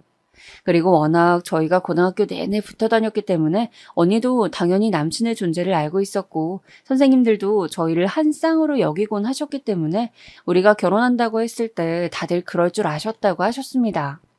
하지만 주변과 우리 집에서 남친을 좋게 봤던 것과는 달리 사실 남친 가족들은 저를 그렇게 좋아하지 않으셨어요. 제가 시어머니를 처음 배웠던 날은 고등학교 체육대회 날입니다. 그때 어떤 아주머니가 저에게 다가와서 네가 은영이니? 물어보셨고 저는 그렇다고 얘기하니까 현철이가 집에서 요즘 얘기를 많이 한다고 하셔서 그때 아, 이분이 내 짝의 어머니라는 생각이 들었었죠. 시어머니는 저를 처음 봤던 날 저에 대해 몇 가지 물으셨는데 어렸던 저는 꾸며낼 줄을 몰라서 있는 그대로 말을 했습니다. 은영이 너 어디 사니? 학교 앞 빌라에서 언니랑 같이 둘이 살아요. 언니랑? 부모님은 어디 계셔? 언니랑만 사는 거야? 아, 엄마는 시골에 계시고 아빠는 초등학교 때 돌아가셨어요. 그럼 언니랑 둘만 사는 거야? 엄마는 무슨 일을 하시니? 엄마는 시골에서 게스트하우스 하시고 언니는 회사 다녀요. 시어머니는 저를 처음 봤던 날 저에 대해 저렇게 조사를 하셨고 제가 굉장히 가난하게 자랐다고 생각하셨던 것 같아요. 게다가 활용정점으로 엄마가 고등학교 졸업식 날 저를 보러 왔다고 했잖아요. 그때 엄마가 다른 부모님들처럼 꾸미고 오시지 않았는데 그래서 시어머니는 우리가 정말 못 사는 집이라고 생각하셨던 것 같습니다. 하지만 저는 엄마가 어떤 옷을 입고 와도 상관이 없었고 그렇다고 엄마가 누더기를 입고 오신 것도 아니었는데 아무래도 제가 늦둥이니까 나이는 속일 수가 없다고 했잖아요. 그래서 외모만 보고 시어머니는 우리 집이 시골 동네에서 가난하게 사는 줄 착각하고 남친이 저를 만나는 것을 그렇게 좋아하진 않으셨던 것 같습니다. 아무튼 저는 고등학교를 졸업하고 이문동에 있는 대학교에 진학했었는데 남친은 바로 옆에 붙어 있는 대학교에 진학했어요. 학교가 정말 가까워서 연애하기 너무 좋았고 또 어느 정도 서울에 익숙해지고 나니까 대학 생활이 정말 즐거웠습니다. 남친과 사귀면서 또 싸우기도 정말 많이 싸웠지만 데이트도 많이 서울 여기저기 다니면서 했었는데 아직도 대학 근처에 가면 추억이 떠오르곤 해요. 그러다 남친이 군대에 가게 되었는데 저는 당연히 수료식에도 참여하고 면회 때도 매주 갔습니다. 저는 정말 한 주도 빠짐없이 주말마다 남친을 보러 면회에 갔는데 그러다 보니 시부모님과 남친 언니, 시누이와도 자주 보게 되었어요. 제가 면회 갈 때마다 도시락을 싸서 다녔는데 남친이 제 요리를 정말 좋아했었습니다. 요리의 비법은 저는 어릴 때부터 엄마와 같이 부엌에서 요리를 많이 했었기 때문에 웬만한 요리는 할 수 있었어요. 시골집 마당에 작게 밭이 있었는데 거기에 싱싱한 채소를 많이 키웠기 때문에 때마다 재료를 바꿔가며 엄마와 같이 요리를 했던 기억이 생생했거든요. 또 우리 엄마가 음식 솜씨가 정말 좋으셔서 시골에서 어른들이 엄마에게 게스트하우스를 할 게 아니고 식당을 크게 열면 분명 성공할 것이라고 말해주실 정도로 요리를 잘하셨어요. 그 요리를 어릴 때부터 먹고 자랐고 또 같이 만들었기 때문에 저도 요리에 대해서는 어느 정도 자신이 있었답니다. 그리고 엄마가 언니와 저보고 먹으라고 밭에서 채소나 과일이 자라면 택배로 보내주셨기 때문에 정말 싱싱한 재료로 도시락을 만들 수 있었어요. 아무래도 서울이 문화생활도 그렇고 교육도 그렇고 다 좋지만 아무래도 재료는 시골 공기 좋은 곳에서 자라는 것만큼은 아니더라고요. 그래서 엄마가 보내주신 음식 재료로 정성껏 열심히 도시락을 싸서 남친 면회에 가고는 했었는데 저는 정말 하나도 힘들지 않고 오히려 주말이 기다려지고는 했어요. 저한테 남친은 매우 큰 사람이었고 의지를 고등학교 때부터 많이 해서 저는 이미 남친과 결혼하고 싶은 마음이 컸답니다. 그리고 또 남친이 제 요리를 좋아해주고 잘 먹으니까 뿌듯한 마음도 들었고요. 그런데 가끔 제가 면회 가면 시어머니와 시누이가 같이 가곤 했었는데 제가 요리해서 도시락을 싸갈 거니까 싸우지 말라고 해도 늘 시어머니는 도시락을 싸우셨어요. 그것도 양을 어마어마하게 해서 싸우셨는데 제 도시락까지 합쳐지니까 양이 정말 많았어요. 그걸 다 먹는 것은 무리였고 또 남친은 제 도시락을 더 좋아해서 제 것을 잘 먹으니까 시어머니는 그게 속상하셨나 봐요. 표정에서 기분 나쁘신 게 티가 나니까 저는 시어머니가 오는 날에는 도시락을 안 싸서 가려고 했는데 시어머니는 언제 오는지 알려주지 않으셨고 제가 물어보면 오히려 화를 내셨어요. 내 아들 면회도 내 맘대로 못 가니? 벌써 그렇게 눈치 주는 거야? 은영이 너 정말 너무한다. 저는 단순히 그냥 언제 면회 가실 거냐고 물어본 거였는데 저런 반응이 나오니까 적잖이 당황했습니다. 오해라고 설명하고 넘어갔지만 시어머니는 그 이후부터 제가 무슨 말만 하면 꼬투리를 잡으셨어요. 저도 아무리 어렸던 나이지만 사람인데 당연히 시어머니가 저를 싫어하는 것은 느꼈습니다. 하지만 그렇다고 남친과 헤어질 수는 없었던 것이 남친이 저에게 너무나도 큰 사람이었기 때문이에요. 제가 가장 힘들 때 옆에서 있어줬던 사람이 남친이었고 또 성격도 서로 너무 잘 맞았고 둘 다 내향적이라 친구가 몇 없었는데 둘이 서로에게 제일 친한 친구였습니다. 둘만 보면 너무 좋아하기 때문에 절대 헤어질 수는 없었어요. 그리고 남친이 군대에서 전역할 때쯤에는 언니는 새로운 남자친구와 결혼하게 되었습니다. 저는 고등학교 입학할 때부터 언니와 함께 살았는데 이제 언니가 결혼하니까 따로 살게 되었죠. 형부가 될 사람은 같은 회사에 다니는 언니의 동료였는데 저도 결혼 전에 봤더니 사람이 정말 다정하고 괜찮으신 분이었어요. 저에게도 매우 잘해주었고 저는 언니의 결혼을 매우 축하했습니다. 하지만 언니 결혼을 축하하는 것과는 달리 당장 제가 살 곳을 구해야 했어요. 언니가 살던 집은 팔아서 결혼할 때 들고 가야 했기 때문이에요. 그때까지 저를 키워준 것만으로도 언니는 충분히 저한테 많은 것을 제공해 주었기 때문에 저는 서운한 마음이 들지는 않았습니다. 그렇게 언니가 결혼하면서 저는 혼자 살 집을 알아봤는데 아무래도 제가 학생이니까 학교 주변으로 알아보기 시작했어요. 그러다 학교 주변에 원룸을 얻게 되었고 저는 혼자 살기 시작했습니다. 처음으로 혼자 살게 되었는데 처음엔 낯설었지만 금방 적응했고 살다 보니 독립된 생활이 마음에 들었어요. 남자친구도 전역하고 둘이 학교가 붙어 있어서 학교 끝나고 우리 집에서 같이 저녁도 만들어 먹고 굉장히 즐겁게 지냈습니다. 아무래도 대학생이라 둘 다 돈이 많지 않았는데 둘이 아끼고 아껴서 집에서 같이 요리를 해 먹고 과제도 하고 고등학교 때처럼 정말 계속 붙어 다녔어요. 자연스럽게 남자친구는 우리 학교에 저는 남자친구 학교에도 많이 갔고 서로 동기들과도 친하게 지낼 정도였습니다. 또 방학 때는 제가 엄마를 보러 시골에 내려갔는데 남자친구도 그런 저를 따라서 같이 시골에 내려가기도 했습니다. 그러면서 제가 어릴 때 다녔던 초등학교에도 가고 시내가에 가서 놀기도 했어요. 엄마는 남자친구를 정말 마음에 들어 하셨는데 워낙 남자친구가 싹싹하고 엄마한테 잘했기 때문이에요. 시골에 갈 때마다 남자친구는 힘을 써야 하는 곳에 적극적으로 나서서 도와주었고 엄마는 그러지 말라고 하셨지만 나서서 밭일도 하고는 했습니다. 남자친구는 평생을 서울에서 자라 이런 시골에 와보는 것이 난생 처음이라고 설렌다고 저에게 말했어요. 같이 저녁을 먹고 산책도 하고 별도 보고 어르신들 밭일도 도와주고 과일도 먹는 즐거운 방학 생활을 보내곤 했었습니다. 그리고 엄마는 늘 남자친구가 시골에 내려오면 가는 길에 밭에서 딴 채소들을 남자친구 손에 들려보내곤 하셨어요. 싱싱한 상추와 배추 같은 채소들을 박스로 남자친구에게 주었고 남자친구는 그것들을 들고 집에 가고는 했습니다. 그리고 저는 오빠도 있다고 했잖아요. 오빠는 서울에서 고깃집을 운영하고 있었어요. 오빠는 이미 결혼해서 조카도 낳았는데 오빠가 가게를 하고 세훈이도 오빠를 도우니까 아기를 봐줄 사람이 없었어요. 그래서 제가 조카를 대신 봐주기도 했었는데 남자친구가 저와 같이 조카를 데리고 놀이공원도 가고 맛있는 것도 먹으러 다녀서 얼마나 즐거웠는지 몰라요. 그렇게 조카를 데리고 다니면 오빠가 수고했다고 용돈도 주고 고기도 마음껏 먹을 수 있어서 저는 너무 좋았고 남자친구도 저에게 그 당시에 먼저 조카 보러 가자고 할 정도로 예뻐했기에 저희는 너무 즐거웠습니다.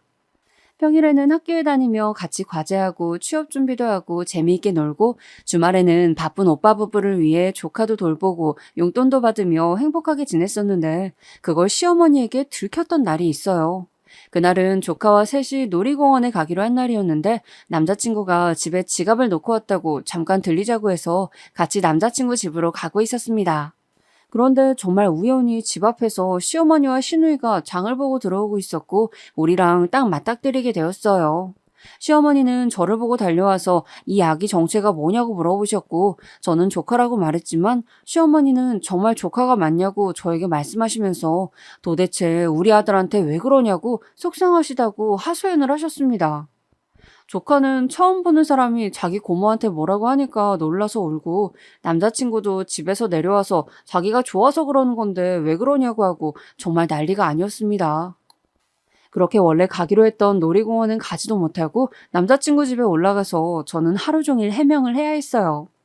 시어머니는 남의 귀한 아들을 데리고 지금 뭐 하는 거냐고 화를 내셨고 저는 죄송하다고 했던 기억이 납니다. 그리고 다음날 시어머니가 따로 연락이 와서 제발 아들과 헤어져 달라고 저에게 말씀하셨어요. 저는 속상했지만 제가 제 입으로 남친에게 헤어지자고 할 용기는 없다고 사실대로 말씀드렸더니 시어머니는 한숨을 쉬시며 돌아가셨습니다. 그리고 남자친구는 시부모님의 강제로 미국으로 유학을 가게 되었어요. 남자친구는 울면서 자기도 너무 가기 싫지만 부모님이 억지로 보내니까 어쩔 수 없다고 말하며 그 대신 미국에서 돌아오면 바로 결혼하자고 자기가 꼭 성공해서 입국하겠다고 저에게 말했습니다. 저도 너무 날벼락이었지만 남자친구의 인생도 중요하니까 보내주게 되었어요. 아마 시부모님은 남자친구와 제가 떨어지면 연락도 못하고 무엇보다 얼굴을 못 보니까 헤어질 줄 아셨던 것 같아요. 남자친구의 인생을 위해 유학 가는 것에 대해 축복해 주었지만 막상 떠나고 나니까 정말 허해서 한동안 정말 슬펐습니다. 처음 서울에 와서 적응하기 힘들었을 때 남친이 옆에서 정말 많이 도와주었고 대학 와서도 바로 옆 학교라 둘이 꼭 붙어 다녀서 교수님들까지 서로 인연이라는 것을 아실 정도였는데 갑자기 난데없이 남자친구가 옆에서 사라지고 나니까 정말 허하고 외로운 감정이 들었어요. 물론 남자친구가 미국에 갔다고 우리는 헤어지거나 하진 않았습니다. 하지만 얼굴을 못 보고 연락도 제대로 하지 못하니까 오히려 더 보고 싶고 애틋해지더라고요. 남자친구는 미국으로 가기 전에 저에게 혹시 더 좋은 남자가 있다면 자기 생각은 하지 말고 꼭 그 남자를 만나라고 말하면서 군대까지 기다려줬는데 유학까지 기다려달라고 부탁하기에는 본인이 너무 양심에 찔린다고 말했습니다. 하지만 저는 이미 남자친구가 아니면 남자를 만날 마음이 없었고 이미 남자친구와 너무 오랜 기간 붙어 있었기 때문에 절대 헤어질 수는 없었어요. 너무 외롭고 또 그때가 제가 졸업할 때쯤이라 혼자 고독하게 학교 생활을 했습니다. 그리고 저는 남자친구 없이 졸업하고 직장에 취직하게 되었어요. 정말 안타깝게도 남자친구는 연락이 어느 순간 뜸해지더니 졸업하고 제가 입사할 때쯤엔 연락이 오지 않았습니다. 저는 처음엔 너무 충격적이고 힘들었지만 그것도 그의 인생이고 선택이니까 존중하려고 했어요. 물론 다시 남자친구가 올 수도 있으니까 핸드폰 번호는 절대 바꾸지 않았습니다. 취직하고 자취했던 원룸을 정리하려고 갔는데 남자친구 흔적이 너무 많아서 치우는데 정말 많은 감정 소모를 했었던 기억이 나요. 둘이 정말 맨날 붙어 다녔기 때문에 원룸에는 남자친구 전공책도 있었고 둘이 주고받던 편지와 선물들도 그대로 있었습니다. 그것들을 참아 버릴 수 없어서 그대로 상자에 넣고 직장 근처에 자리 잡은 원룸에 그대로 두었어요. 남자친구가 새로운 여자친구를 만나서 결혼하더라도 나중에 찾아올 수 있으니까 그때 전해주려고 했었습니다. 그렇게 저는 직장에 다니고 있었고 언니랑 오빠는 저에게 새로 남자를 소개해주겠다고 했지만 저는 받지 않았어요. 연락은 끊겼지만 뭔가 남자친구가 저를 찾아올 것 같은 기분이 들었기 때문이에요. 언니는 그때 조카를 낳았을 때였는데 저에게 연락이 없으면 새로 여자를 만났을 수도 있다면서 이제는 그만 다른 남자를 찾으라고 진지하게 말하기도 했었어요. 하지만 저는 정말로 남자친구가 저를 찾아올 것 같은 기분이 들어서 다른 사람은 만나지 못했고 또 만나려고 노력을 안 해본 것은 아니지만 남자친구가 오히려 더 생각이 나서 만날 수가 없었습니다. 그러다 제가 다니던 회사가 사정이 안 좋아서 구조조정을 하게 되었는데 신입이었던 저는 그대로 실직하게 되었어요. 저는 그때 심적으로 너무 힘들었고 남자친구는 여전히 연락이 오지 않았기 때문에 그대로 엄마가 계신 시골로 내려가게 되었습니다. 다시 취업하기까지 한 달 정도만 쉬려고 내려갔는데 제가 너무 힘들어하니까 엄마도 다른 남자를 만나라고 하셨어요. 저도 머리로는 그러고 싶었지만 도저히 다른 남자를 만날 수가 없었습니다. 만나려고 노력도 해봤지만 번번이 실패하게 되었어요. 오히려 만날수록 남자친구 생각이 더 커지게 되었죠. 그렇게 저는 시골에 내려가서 엄마와 같이 어릴 때처럼 요리도 하고 산책도 하고 밭도 가꾸면서 마음의 치유를 하고 지내고 있었는데 갑자기 오빠에게 연락이 왔습니다. 여보세요? 오빠 무슨 일이야? 은영아, 현철이 한국 왔어. 지금 우리 가게로 왔어. 나 정말 깜짝 놀랐어. 너 찾길래 전화한 거야. 저는 사람이 너무 놀라면 아무 말도 할 수 없다는 사실을 그때 알게 되었습니다. 제가 그렇게 원하던 남자친구의 연락이었는데 저는 순간 온몸에 소름이 돋고 아무 말도 할 수가 없었어요. 제가 말이 없자 오히려 오빠가 듣고 있는 거냐고 물었고 그 순간 남자친구가 제 이름을 불렀습니다. 은영아, 나야. 늦게 연락해서 너무 미안해. 정말 너무 미안해. 그동안 사정이 있었어. 저는 진짜 드라마에 나오는 주인공처럼 길거리에 주저앉아 울 수밖에 없었어요. 그리고 저도 전화로 지금 엄마를 보러 시골에 내려와 있다고 설명하니 남자친구는 본인이 바로 시골로 오겠다고 했고 정말 그날 밤 남자친구는 고속버스를 타고 시골에 왔습니다. 저는 그날 아침까지만 해도 남자친구와 다시 만날 거라고는 전혀 생각을 하지 못했는데 막차 버스를 타고 내리는 남자친구를 보고 석상처럼 굳어서 아무 말도 하지 못했습니다. 남자친구는 저에게 다가와서 저를 안았는데 저는 몇 년 만에 본 남자친구여서 정말 현실이 믿기지 않고 동시에 왜 그동안 연락이 없었던 건지 원망스럽더라고요. 그래서 우리 집으로 가는 길에 얘기를 들었는데 듣고 보니까 정말 놀라웠습니다. 시어머니가 남자친구가 미국에 가서도 저와 연락하는 것을 알고 남자친구에게 저에게 새로 남자가 생겼다고 말했다고 하더라고요. 그러면서 저와 연락하지 말라고 핸드폰도 바꾸게 하고 제가 이미 다른 남자 생겨서 결혼할 것 같으니까 하지 말라고 했다고 했습니다. 남자친구도 당연히 처음엔 그 말을 믿지 않았는데 시어머니는 나중에는 학비와 생활비 얘기를 하시며 저와 연락하면 지원을 끊겠다고 알아서 미국에서 살라고 하셨다는 겁니다. 남자친구는 제 얘기가 나오면 부모님과 자꾸 다툼이 일어나니까 차라리 자기가 빨리 성공해서 능력을 키우고 한국에 돌아간다고 생각했습니다. 그러면서 저에게 연락하고 싶었지만 생각해보니 그것도 저에게 못할 짓이라고 생각이 들었다고 하더라고요. 차라리 자기를 잊고 행복하게 살고 있다는 게 오히려 저한테 더 나은 것이라 생각이 들었다고 했습니다. 그래서 무사히 학교를 졸업하고 한국에 왔는데 그래도 인사는 하고 싶어서 제 자취방으로 갔는데 저는 이미 졸업하고 이사 갔기 때문에 그 원룸에는 제가 거기 없었죠. 마지막으로 인사를 하고 싶어서 오빠가 하고 있던 가게에 갔더니 오빠가 반갑게 맞아줘서 고마웠다고 하더라고요. 남자친구가 조심스럽게 저에 대해서 얘기를 물어보려고 했는데 오빠가 먼저 나서서 은영이가 널 얼마나 그리워했는지 아냐고 했다고 하더라고요. 남자친구가 묻기도 전에 오빠가 제가 그동안 남자를 안 만나고 있었다, 연락을 기다리고 있다 등등 얘기를 했고 남자친구는 그 소리를 듣고 속으로 정말 다행이라고 생각이 든과 동시에 미안한 마음이 들었다고 했습니다. 그렇게 울고 웃으며 집까지 걸어가는 동안 많은 얘기를 했고 몇 년 만에 본 남자친구는 정말 원래도 멋있었지만 훨씬 더 듬직한 모습으로 제 앞에 나타났습니다. 그리고 엄마에게 가서 둘이 인사하는데 엄마도 너무 반가워하셨고 남자친구는 엄마에게 연락 못해서 죄송하다고 사과하고 엄마는 괜찮다고 뭐가 미안하냐고 하시고 정말 행복한 밤을 보냈습니다. 셋이 많은 얘기를 하느라 잠도 제대로 자지 못했어요. 그리고 남은 얘기는 남자친구와 진지하게 다음날 얘기를 하는데 저는 제가 취직을 했었지만 회사 사정이 안 좋아서 지금 새로 일을 구하고 있다고 사실대로 얘기했고 남자친구는 진심으로 저를 위로해 주었어요.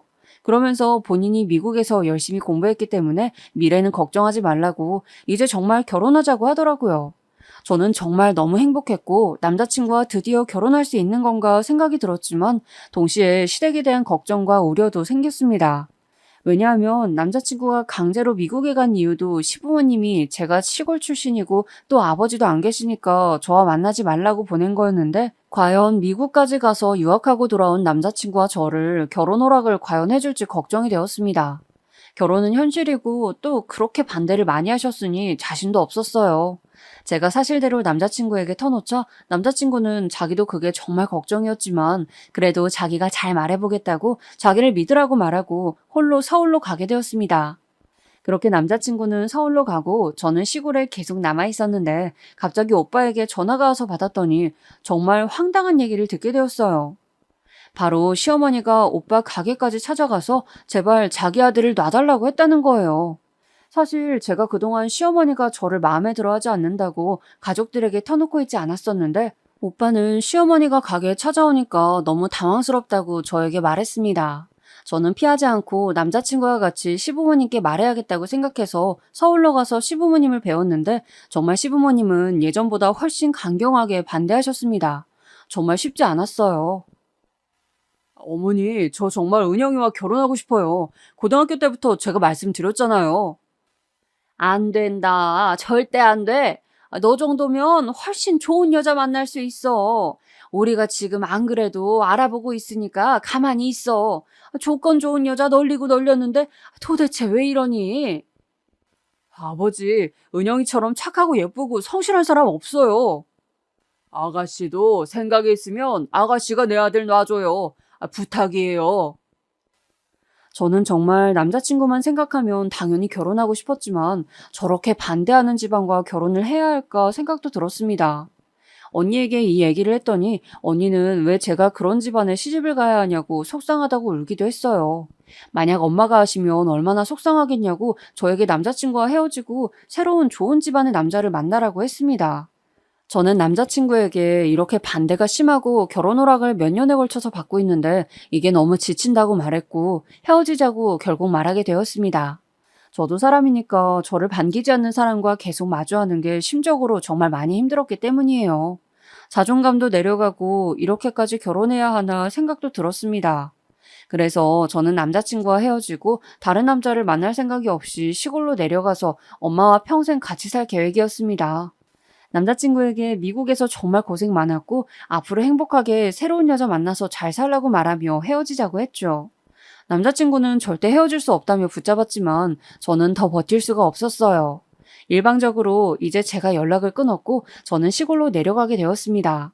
남자친구가 저를 찾아 시골에 오기도 했지만 저는 남자친구가 집으로 찾아오면 자리를 피했고 절대 마주하지 않았어요. 너무 힘들어서 혼자 얼마나 울었는지 몰라요. 그런데 그렇게 힘든 시기를 보내고 있는데 어느 날 몸이 너무 안 좋아서 동네 의원에 갔더니 의사가 저에게 임신한 것 같다고 하더라고요. 저는 너무 놀라서 바로 시내로 가서 검사를 해봤더니 정말 임신했다는 소식을 듣게 되었고 고민에 빠지게 되었습니다. 이것을 남자친구에게 말을 해야 할지 말아야 할지 몰래 지워야 하는지 걱정이 되어서 잠도 제대로 자지 못했어요. 당연히 엄마나 언니에게도 말하지 못하고 혼자 며칠을 고민에 빠졌습니다. 그래도 말은 해야 한다고 생각이 들어 전화기를 들어도 차마 번호를 누르지 못하겠더라고요. 그렇다고 지워야겠다 생각하니 또 그러지도 못했습니다. 사귀고 있던 사이라면 그래도 조심스럽게 얘기를 했을 텐데 이미 제가 제 입으로 헤어지자고 말한 뒤였고 또 찾아와도 만나주지도 않는 상태였기 때문에 임신 사실을 터놓을 수가 없었어요. 제가 너무 힘들어하니까 그게 겉으로도 티가 났는지 엄마가 무슨 일이 있는 거냐고 물으셨고 저는 그래도 터놓지 못했습니다. 그냥 남자친구와 헤어져서 힘들다고 말하긴 했는데 제가 잠도 못 자고 먹지도 못하니까 엄마는 남자친구에게 저 몰래 연락해서 남자친구가 시골로 내려오게 되었습니다. 저는 남자친구 얼굴을 보고 그동안 참아왔던 게 터져서 붙잡고 울면서 결국 임신 사실을 알리게 되었죠. 남자친구는 처음에는 굉장히 당황했지만 나중엔 오히려 잘 됐다고 하면서 아이를 빌미로 결혼하자고 저에게 말했어요. 저는 그게 말이 되는 소리냐고 물었고 남자친구는 진심으로 기뻐하면서 이제 본인 부모도 반대하지 못할 거라고 했어요. 그리고 바로 집 앞으로 가서 엄마에게 제 임신 사실을 알렸고 엄마는 그럼 그동안 힘들어했던 게 다 임신 때문이었냐고 놀라서 드러누우셨습니다. 엄마는 결혼한다면 본인이야 너무 좋지만 시댁 반응도 살펴야 하니 남자친구에게 말을 잘해달라고 부탁했어요. 남자친구는 제 손을 잡고 그 길로 바로 서울에 갔고 우리는 시댁으로 가서 임신 사실을 밝히게 되었습니다.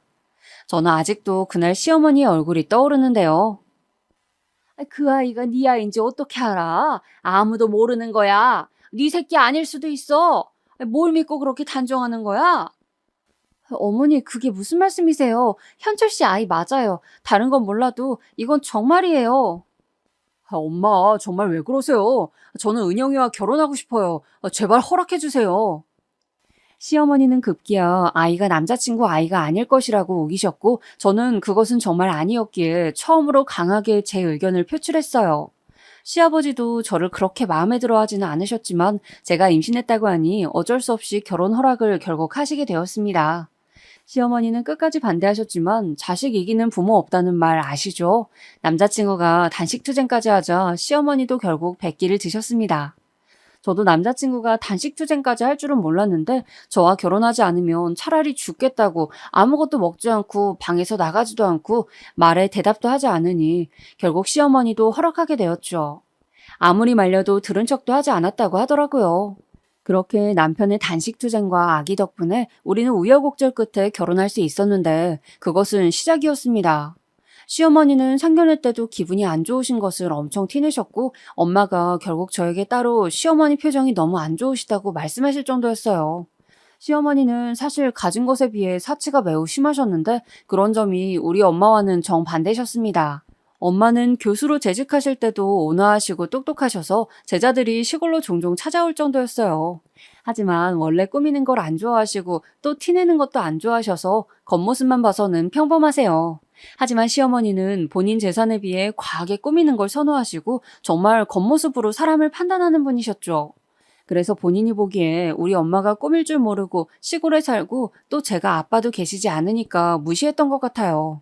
저는 저한테 그러는 것은 참아도 엄마한테 그러는 건 도저히 못 참아서 제가 엄마도 젊으셨을 때 교수로 재직하셨고 지금 유명 정치인들도 제자로 두고 계시다고 말하고 싶었지만 엄마가 극구 반대하셔서 말을 할 수가 없었어요.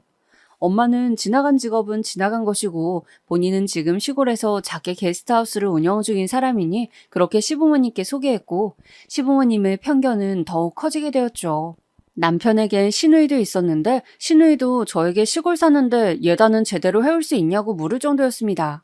하지만 엄마가 시골에 살고 계셨지만 돈이 없는 것은 아니었기 때문에 시댁에서 요구한 예단을 충분히 해줄 수 있었어요.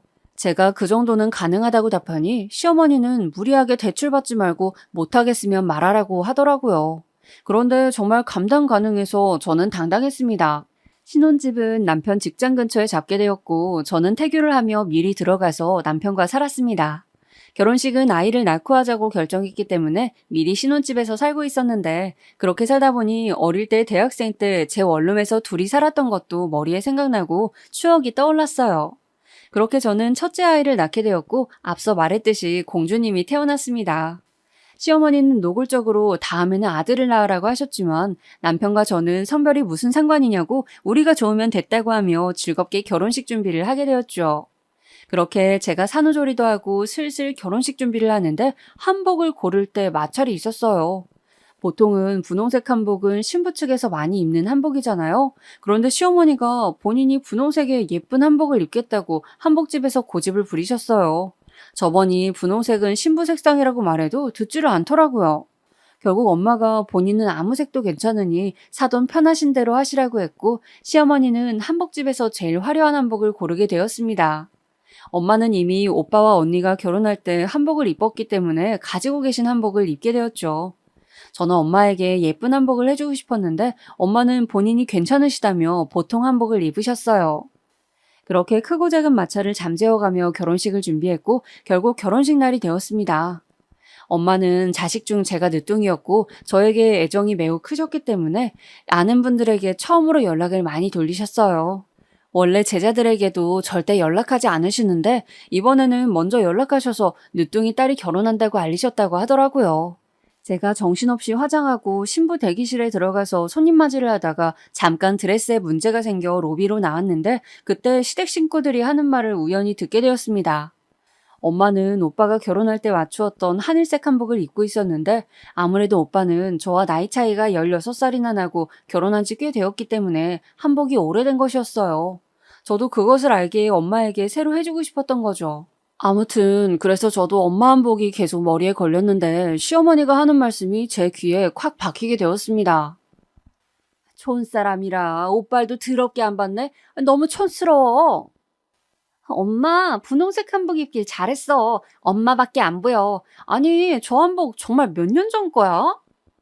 시골 살아서 뭘 모르나 봐. 시누이랑 시어머니가 둘이 키득거리면서 우리 엄마를 보고 비웃고 있는 장면을 보자 저는 정말 속에서부터 열불이 나기 시작했습니다. 아무리 아이를 낳고 결혼식을 올리는 상태였지만 저는 우리 엄마를 저렇게 무시하는 것을 차마 넘기질 못하겠더라고요. 그래서 드레스를 부여잡고 시어머니한테 가서 따지려고 했는데 그 순간 엘리베이터에서 유명 정치인이 내려서 걸어왔습니다. 그 정치인은 워낙 유명해서 뉴스에도 많이 나오는 사람이었는데 그래서 사람들의 시선이 그 사람에게 쏠리기 시작했어요. 알아보는 사람이 정말 많았거든요. 그리고 정말 놀랍게도 그 정치인은 우리 엄마에게 나타나서 고개 숙이며 인사를 했습니다. 교수님, 막내따님 결혼 진심으로 축하드립니다. 엄마는 와줘서 고맙다고 인사하시면서 반갑게 맞이하셨어요. 사람들이 수군거리기 시작했고 정치인은 저에게 와서 말을 걸었어요. 아이고, 오랜만인데 많이 컸네요. 결혼 축하드려요. 교수님 댁에 다음 달에 찾아뵐게요. 아, 와주셔서 감사합니다. 네, 다음 달에 놀러 오셔요.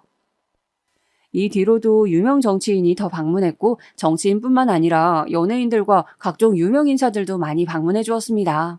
나중에 알고 보니 언니와 오빠 결혼식 때는 엄마가 일부러 부르지 않았다고 하셨어요. 그래서 오고 싶어도 참석하지 못했는데 막내딸이라 부르신 것 같다고 유명하신 분이 저에게 말씀해 주셨어요. 저는 로비로 나온 김에 얼떨결에 같이 손님 맞이도 하며 엄마 제자분들을 많이 만나고 인사하게 되었습니다. 그리고 엄마 쪽으로 화환도 어찌나 많이 왔는지 셀 수가 없었어요. 시어머니가 결혼 전에 저에게 본인 집이 워낙 인맥이 많아서 화환 개수가 차이 날 수도 있다고 했는데 오히려 우리 집 화환이 너무 많아서 시댁 쪽으로 침범하기까지 했습니다. 제가 그렇게 손님 맞이를 하고 결혼식을 올리는 도중에 시댁 쪽을 보니까 아무 말도 못하고 얼굴이 새파랗게 질려 있더라고요. 그렇게 보이는 것에 열심히 집착하는 사람들이니 얼마나 창피했겠어요. 그렇게 결혼식은 순조롭게 마무리가 되었고 시댁에 찾아갔더니 저는 정말 딴 사람인 줄 알았습니다. 아이고, 우리 며느리 오셨나? 정말 고생 많았어. 이리 앉아서 이것 좀 먹어. 올케가 좋아한대서 이거 우리가 만들어놨어. 저는 정말 시어머니한테 저런 목소리가 있는 줄 처음 알았습니다. 결혼식 이후로 시어머니는 노골적으로 저에게 잘해주셨어요. 본인 아들을 저와 결혼시킬 수 없다며 미국까지 보냈던 사람이 맞는 걸까 의심이 들 정도로 저에게 우리 며느리 새아가 하면서 잘해주셨죠. 그러면서 사돈이 교수님이셨으면 미리 말하지 그랬냐? 그러면 서로 오해 없이 순조롭게 진행되지 않았겠냐고 하셨어요. 저는 그 말을 듣고 어이가 없었지만 겉으로 티내진 않았습니다. 엄마가 어릴 때부터 벼는 익을수록 고개를 숙이라는 말을 저에게 하시기도 했고 무엇보다 큰 소리를 내는 것을 별로 좋아하지 않는 분이셨거든요. 그리고 결과만 본다면 덕분에 시부모님은 저에게 결혼식 이후로 꼼짝 못하셔서 오히려 방해 없이 남편과 잘 살고 있답니다. 남편도 시부모님이 저에게 다른 소리를 하지 못하게 입단속을 철저히 해주고 있고요. 남편은 미국 학위를 이용해서 국내에서 알아주는 회사에 취직했고 저는 결혼식 이후에 둘째 아이를 가졌어요. 첫째도 공주였지만 둘째도 공주님이어서 현재는 자매를 키우고 있습니다. 어릴 때 엄마와 길에 있는 꽃을 보는 것을 좋아했던 기억을 살려서 남편의 도움을 받아 꽃집 겸 카페를 열게 되었고 현재는 아주 만족스러운 인생을 살고 있답니다. 공주들과 시골에 내려가면 공기 좋은 친정집에서 어릴 때 기억을 살려서 남편과 여유롭게 보내기도 하는데 얼마나 즐거운지 모르겠어요. 종종 엄마 제자분들이 찾아오시면 기분 좋은 대화를 나누기도 하고요. 또 여름에 언니와 오빠들이 조카를 데리고 내려오면 다 같이 우리가 어릴 때 그랬던 것처럼 즐겁게 개울가에 가서 놀기도 하고 과일도 먹으면서 행복하게 지내고 있답니다. 사실 언니는 시댁에서 저를 반대했던 것 때문에 남편을 약간 미워하기도 했었는데 남편이 저에게 워낙 잘하고 또 시댁이 우리 집이 교수 집안이라는 것을 알고 나서 정말 조용해져서 이제는 남편을 오히려 마음에 들어 하더라고요. 돌이켜보면 정말 결혼식 전까지는 마음고생도 많이 하고 속상했던 날들이 많았는데 비온 뒤 맑음이라고 하죠? 정말 결혼식 이후에는 이래도 되나 싶을 정도로 좋은 일들만 일어나더라고요. 그래서 저는 앞으로도 저에게 힘든 시기가 있다면 나중에 꼭 더 좋은 일이 생길 것이라고 스스로 생각하면서 살고 있답니다. 시댁은 저를 그렇게 반대하셨지만 엄마가 교수님이셨던 것과 그것도 제자들이 각자 한 자리씩 하고 있다는 것을 알고 나서 저에게 극진히 대해주기 시작했어요. 정말 나를 그렇게 반대하던 사람들이 맞는지 의심스럽지만 남편이 아주 든든하게 제 편이라 걱정 없이 지내고 있습니다. 제 사연은 여기까지입니다. 제 얘기를 들어주셔서 정말 감사합니다. 오늘 제 사연을 듣는 분 중에 인생에서 힘든 시기를 보내시는 분들도 많으실 텐데 제 사연을 생각하시면서 안 좋은 일이 있어도 나중에 더 좋은 일이 생기려고 이러나 보다 생각하시길 바라요. 행복한 연초 보내시고 좋은 일만 가득하시길 진심으로 바라겠습니다. 감사합니다.